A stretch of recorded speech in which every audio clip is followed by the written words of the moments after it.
Hello সবাইকে, সবাই কেমন আছো? আজকে আমি চলে এসেছি আবার একটা রেসিপি নিয়ে। এটা হচ্ছে চাউমিনের রেসিপি। জানি সবাই তোমরা পারো, বাট আমি কেমন করে করি এটাই তোমাদের সাথে শেয়ার করতে চলে এসেছি। প্রথমেই আমি একটা চাউমিন নিয়ে নিয়েছি। তারপরে আমি বাদাম, কাঁচা লঙ্কা, পেঁয়াজ, ক্যাপসিকাম, আদা টুকরো, রসুনের টুকরো আর ডিম, সয়া সস আর হচ্ছে টমেটো সস। তারপরে আমি চাউমিনটাকে বয়েল করে নিয়েছি। এরপরেই আমি গ্যাসে একটা কড়াই চাপিয়ে একটুখানি সাদা তেল দিয়ে দুটো ডিম ভালোভাবে আমি হালকা আঁচে হালকা লাল করে ভাজা ভাজা করে তুলে নিয়েছিলাম।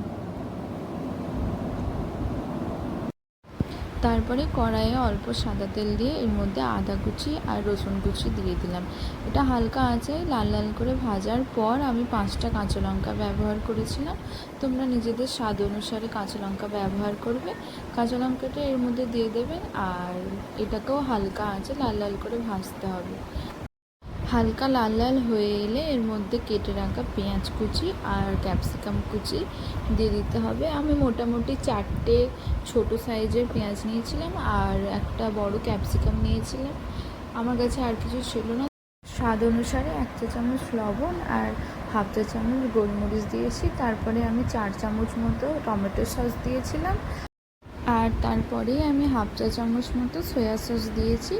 এটাকে ভালোভাবে মিক্স করে নিতে হবে, একটু কষা কষা করে মিক্স করতে হবে। করার পর এর মধ্যে বয়েল করা চাউমিনটা দিয়ে দেবে।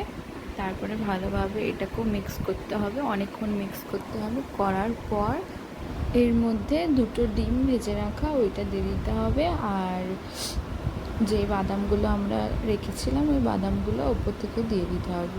তারপরে দেখতে পাচ্ছ কি সুন্দর হয়েছে আমার চাউমিনটা, খেতে খুব সুন্দর লাগে।